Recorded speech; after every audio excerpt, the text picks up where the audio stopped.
So, a warm welcome to our listeners. This is Silang Global Podcast, where polyglots from around the world help us unravel the relationship between languages, science, and ourselves.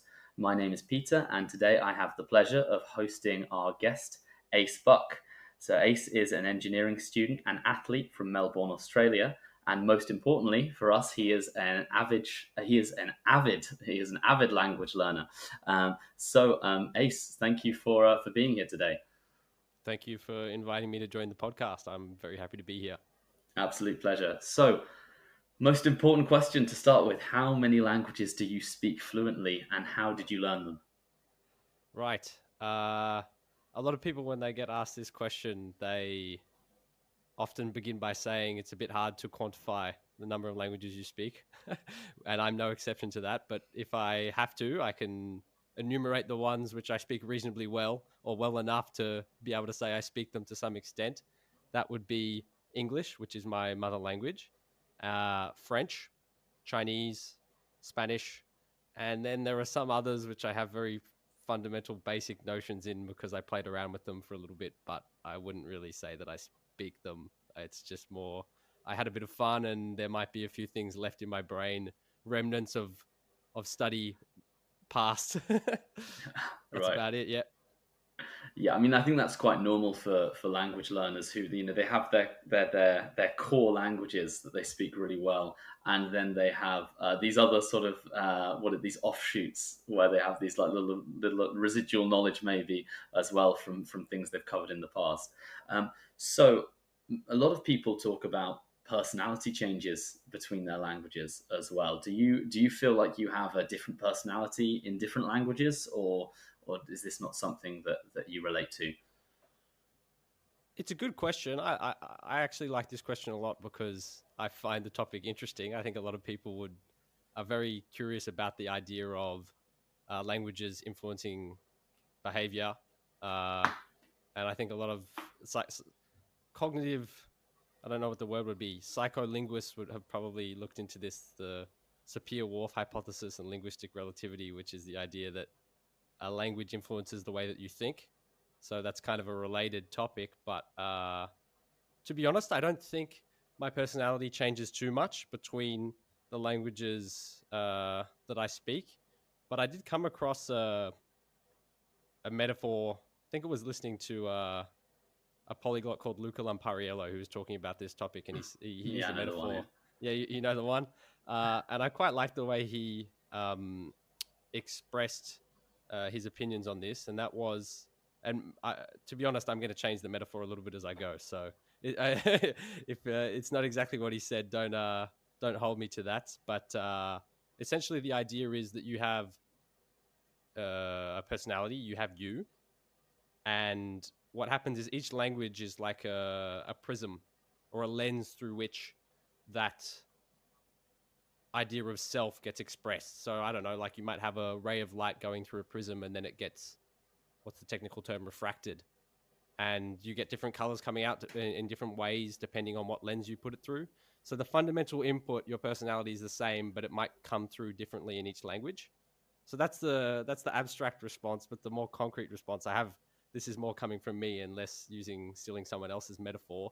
It's the fact that in between different with different each language is associated with a different culture and associated with a different society often, and that means that the way that you can socially accept, like in a socially acceptable way, express yourself has to be modified in accordance with what language you're speaking. So, for example, if I'm in Japan, not that I speak Japanese, but if I'm in Japan, the way I behave might be modulated to conform to societal norms in Japan, as opposed to if I were in France, etc., etc. And that comes back to the idea of socialization, which is something I studied in France in French. uh, which is essentially different languages are associated with different cultures, different groups who have different norms and customs of ways of behaving. And so when you learn that language and you go and rub shoulders with people speaking that language, I think inevitably you get this secondary socialization which rubs off onto you and you start behaving a little bit more like them. And the in fact, but before I ramble on too long, I'll conclude each point here. I had three little things jotted down, but to be honest, I'll need to move through them quicker in order to keep this from being too long of a podcast. But with the We've final got two time, don't things, worry. yeah, okay, great. With the two other things I had, which I thought would be interesting to mention, uh, I'll just try and get these out quickly. Is the set of cultural references which you can make when you are speaking a different language changes. So, what do I mean by that? I mean the collective consciousness of the people who speak each language is different. The historical events they've experienced is different.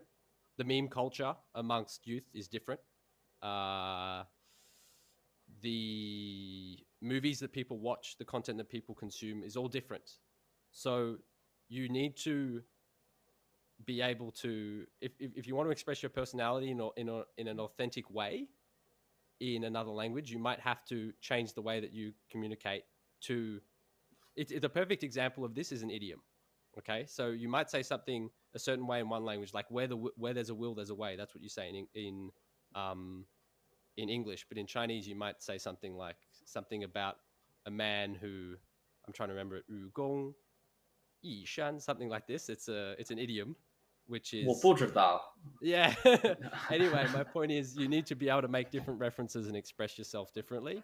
And being able to express your personality in a way which is authentic to you in a new language is something which comes at a very advanced level, because I think a lot of the process of learning a language for a very long period of time is learning how to communicate and imitate native speakers. So it's something which comes out towards the end of or at a more advanced stage of learning a language. That's my 2 cents, or maybe 20 cents.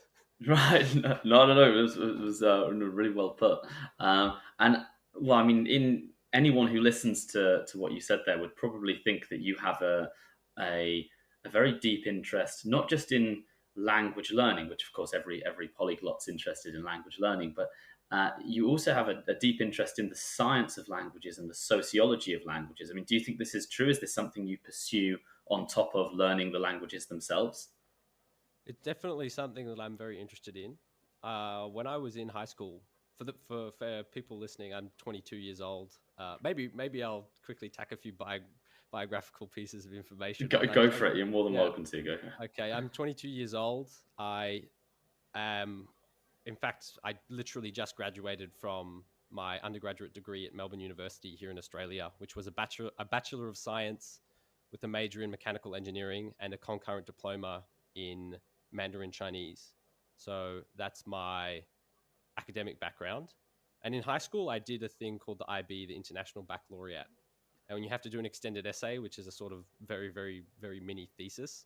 And my topic was actually about psycholinguistics. So looking at languages. Effectively, the question was to what extent is the acquisition of a native like accent in a second language influenced by a critical period, which essentially means can you speak like a native after being, if you start learning a language as an adult? So from my interest in languages and the science behind languages dates back to high school, and or it probably even precedes that. It probably dates back to when I started asking annoying questions when I was a 4 year old. Yeah, That's normally where it all starts. So yeah, yeah, exactly. So I've always been interested in many things. My interests are very broad and varied, and languages and science are two of them.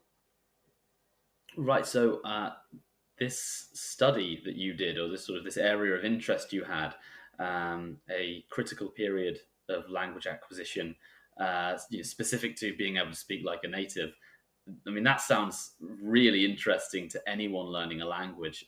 Could I ask what were your findings? Was there a sort of a conclusion there?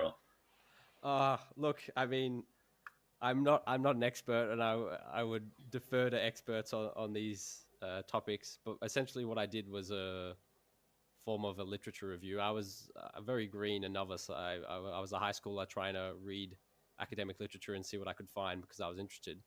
But what I found was essentially it's complicated, and which is often the case in many with regards to many things. There were in certain studies that were done, there were certain individuals who were found to have there are two ways of determining native likeness in an accent. One is by subjective using subjective ratings from humans, like getting native speakers to sort of blind rate audio files of people who have been recorded. And another way is through actually analyzing uh, essentially sound waves and comparing specific Frequencies. parameters like voice Oh, onset okay. time and things like these, Right. things like that. So anyway, what the findings were that on subjective ratings, there were certain individuals who could attain a native-like accent after an alleged critical period, but it was found that those individuals invariably had been studying a language for a long period of time, like 10 years plus. They had some degree of language aptitude and often had extremely high levels of motivation. So those were individuals, for example, who were maybe late learners of French, but had worked in a French theater for 10 years and had people helping them to essentially enunciate clearly when producing their lines for a play. So and also on some statistics, like on the statistical analysis of people's sounds, there were some individuals who fell into the range of native likeness. And look, anyway, I don't want to get too far into it. I found it very interesting, and I found it somewhat motivating. It didn't completely quash my desire to work on my accent, but yeah, it's complicated.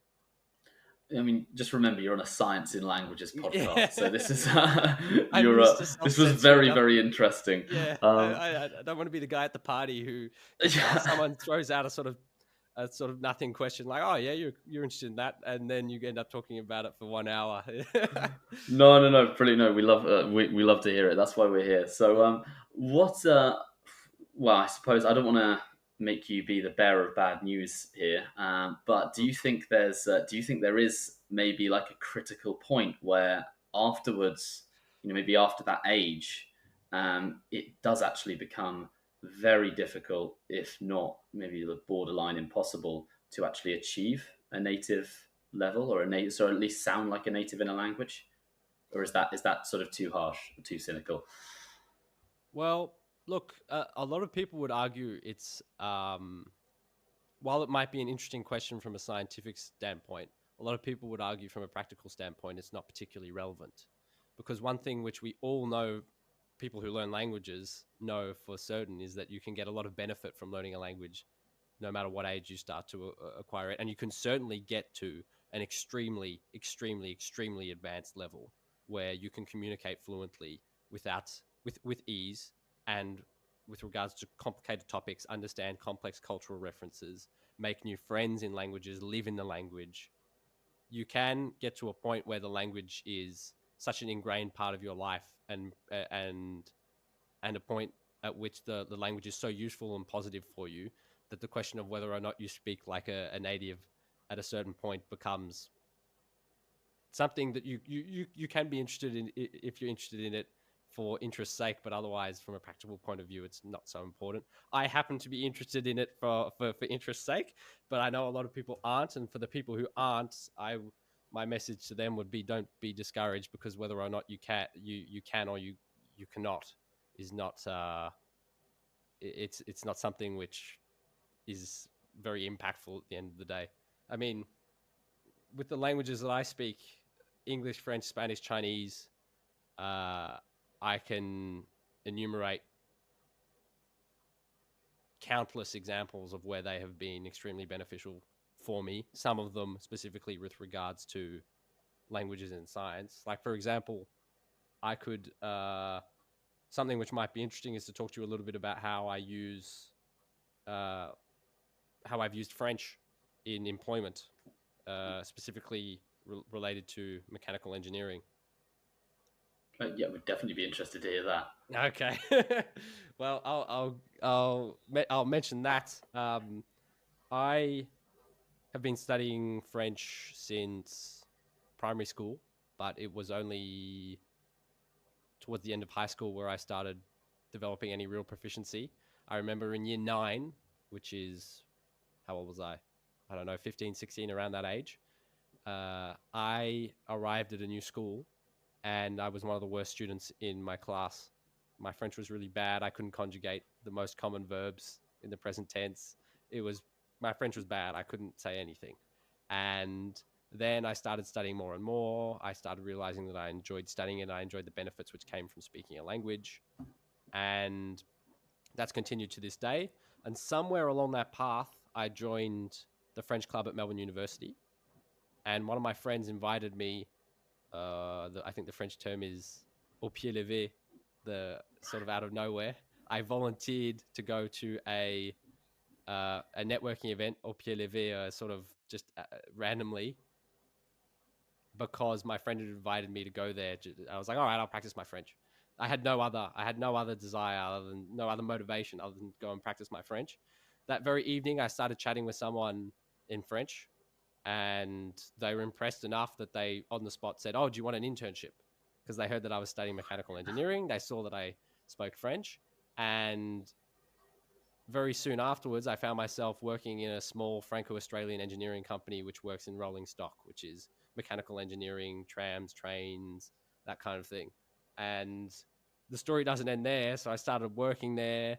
And then, because I went to Bordeaux just last year on an exchange period for 6, 7 months, that's when I studied sociology.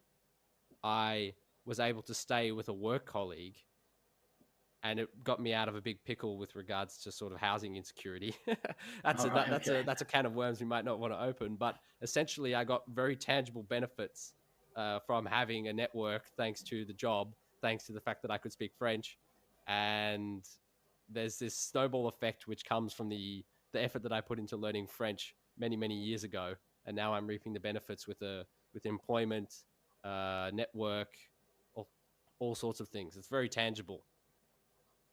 It's really interesting you mentioned that, because this is, I mean, so far in all of the podcasts that I've hosted, that has always come up. It's sort of the benefits of speaking a language in terms of career. I mean, often sort of in science-based careers as well. And so it's very interesting to, for you to sort of say the same thing as well. And I think that really that really gets across how useful, how beneficial it is to learn a language. You really connect with people in a very unique way that you really couldn't if if you had to do things in English, in their second language of English. That's a great story that I think everyone loves to hear. So one thing that one of the many things that I'd be very interested to ask you is do you have a specific approach to learning a new language? Yes. Yes, it's a tentative yes, because I think I because I went from having the order in which I've learned my languages, uh, my second, third language, etc., was I learned French, and that happened beginning at school.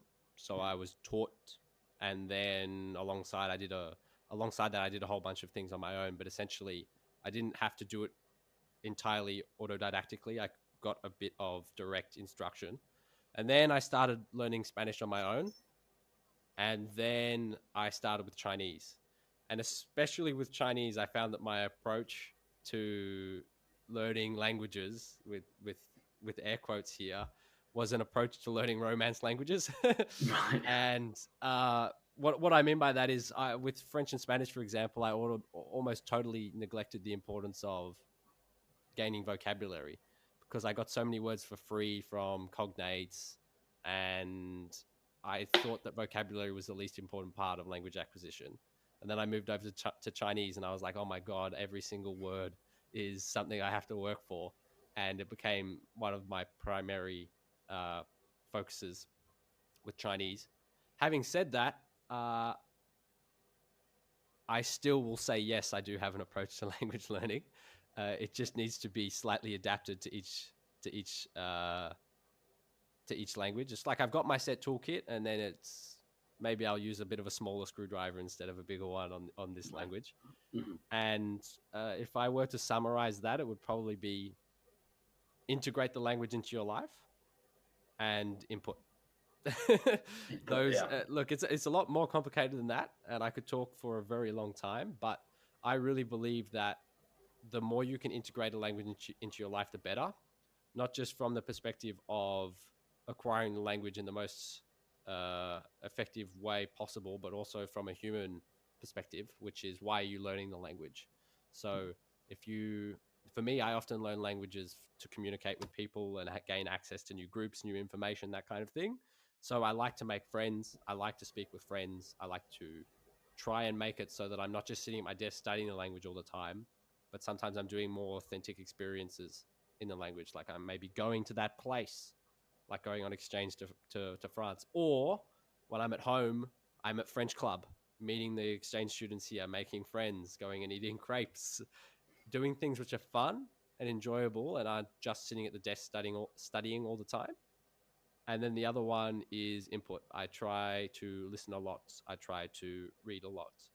And to make this a little more concrete, I should probably give you some more specific information. And I can do that because the language that I'm studying right now and focused on right now is Chinese. And I spend a lot of my day working on Chinese. I will, when I walk to the gym in the morning, I'm listening to a Chinese podcast. When I'm walking back from the gym, I'm listening to a Chinese podcast. I do Anki flashcards to help me uh, remember things that I'm learning and Chinese idioms and stuff like that, which is something I'm really interested in. So I do flashcards. I listen on a walk on my lunch break as well. Before going to bed in the evening, I read very simple Chinese graded readers, or right now I'm reading a series called 10万个为什么, which means, I don't know what the exact number is, 10 by 10,000. 100,000 whys, which is Right. essentially this series, which is written for Chinese children, explaining, answering a whole bunch of the most common questions which come up. Why is the sky blue?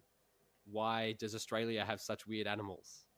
So Right. it's quite simplified, but still very useful for me learning Chinese. I read that before going to bed, and then of course I've got textbooks and a whole bunch of things. But I try to do a lot of reading, do a lot of listening, and then some more targeted, deliberate practice and study as well. But then also, I spend time with Chinese friends. I do real things with the language. And soon I'm going to be going to Taipei, Taiwan to do a study abroad experience.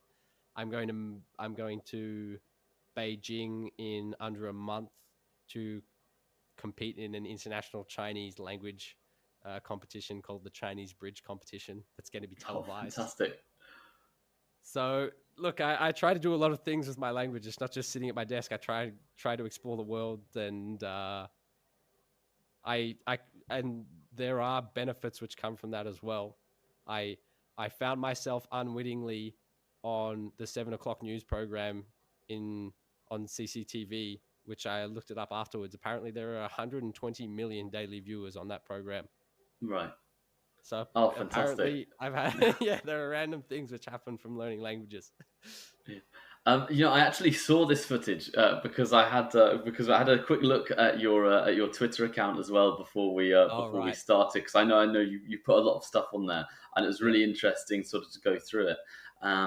And one of the things you mentioned as well, that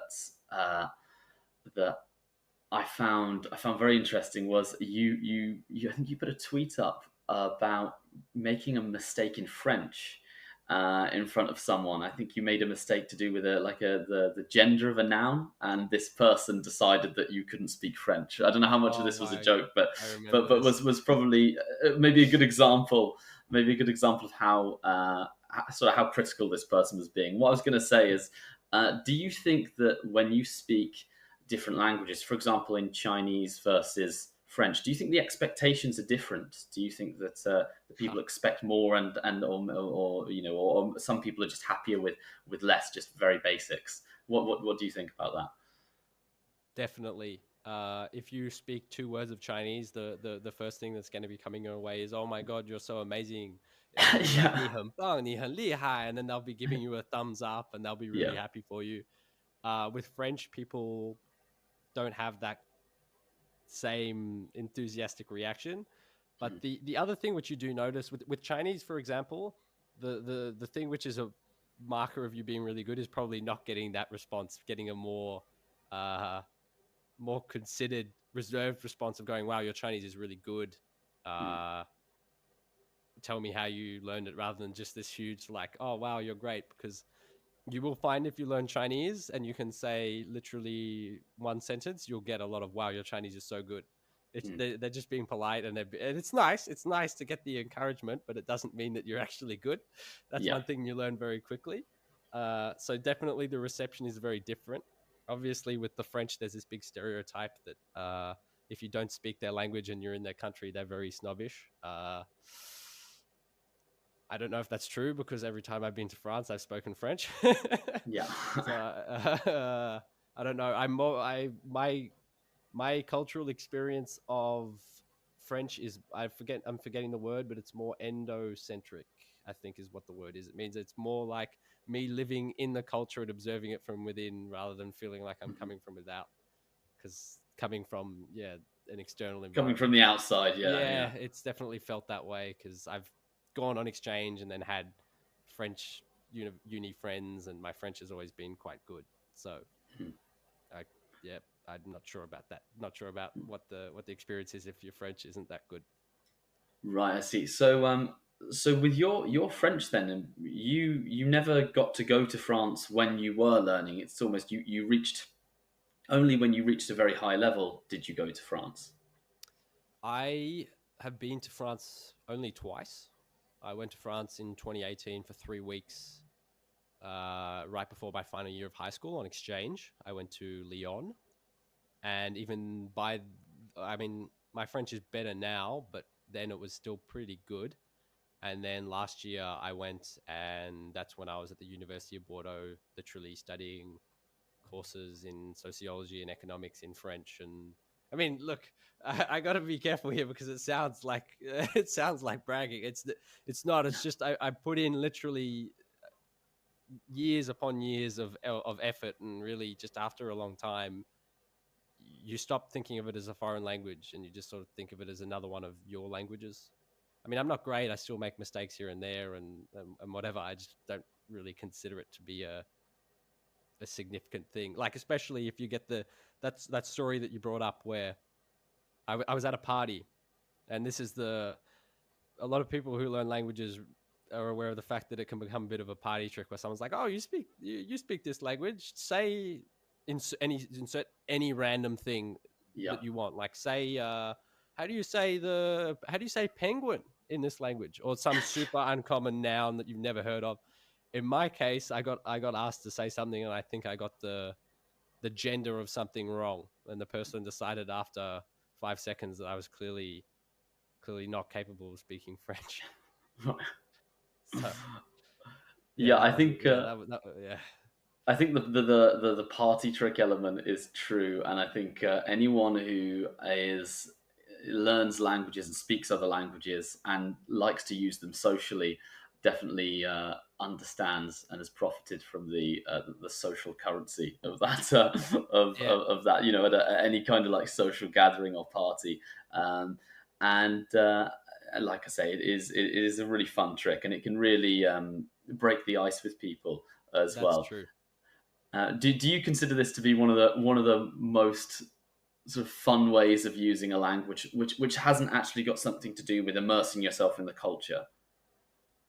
Definitely. I mean, I often find myself at a party speaking with someone from a different background, and I have an interest in that. And often, I mean, with my spread of languages there, French, Spanish, Chinese, there's often a good chance that I can somehow find a common language with someone from or even if I don't speak the language that they speak, I often have some throwaway phrase, which is like in Japanese, I can say boku wa baka, which means I'm stupid.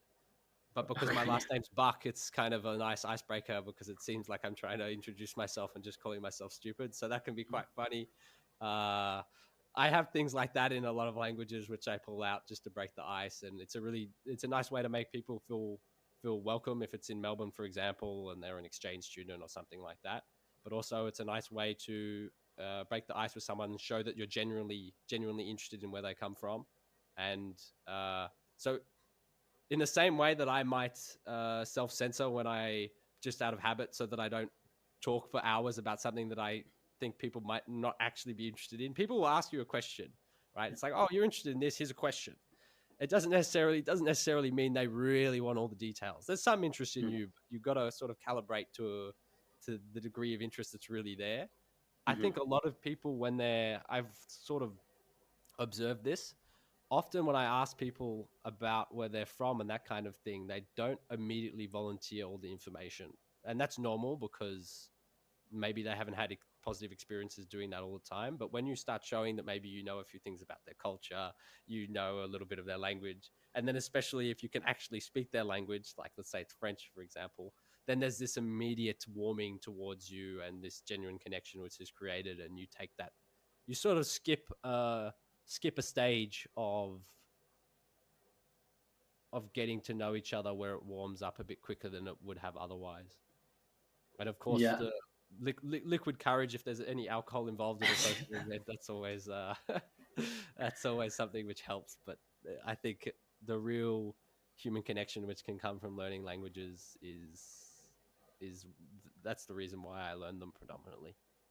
Yeah, yeah, I think a lot of people would agree with you on that one, like that being their main objective, and it's certainly true. I like how you said, you skip a stage, and you skip this kind of maybe slightly awkward, slightly uneasy stage where you're not 100% sure you can trust the person in front of you, and then you would just feel like you skip that stage the moment you start speaking in their language, which I think is a really sort of uplifting moment. That anyone who's experienced it can agree with. Um, Anyway, Ace, I think we would all love to continue this a bit further, but we're sort of coming to the end of the podcast. So just wanted to say a huge thank you for coming on the show today, and it was really really brilliant talking to you. Was there any last things you wanted to mention before you go? I've definitely got to come up with something, otherwise it'll be an anticlimactic end. Yeah, yeah. I put you on the spot a little bit there. I'll tell you what, because of the very final topic that we were discussing, the idea of people warming up to you when you speak their language, maybe I'll leave with a quote, probably a misquote. I'll leave with the misquote Okay. because I don't know the exact wording. Right. But the Nelson Mandela line that if you speak to a man in a language he understands, it goes to his mind. But if you speak to someone in their language, it goes to their heart. I think that is a beautiful quote, and I think it really encapsulates the idea that we were trying to express, that speaking to someone in their language is a great way to create a connection. And I'll throw in a little tidbit of, and if you have a career in science, it's a great way for you to network and make a Mm. connection, like I did at that networking event, which got me my job, and also a great way to create rapport between colleagues. There you go. I think that's a brilliant bit of advice, and it's also a perfect quote to end on as well. Yep. Thanks so much, Ace. Take care. All the Thank you. best. Cheers.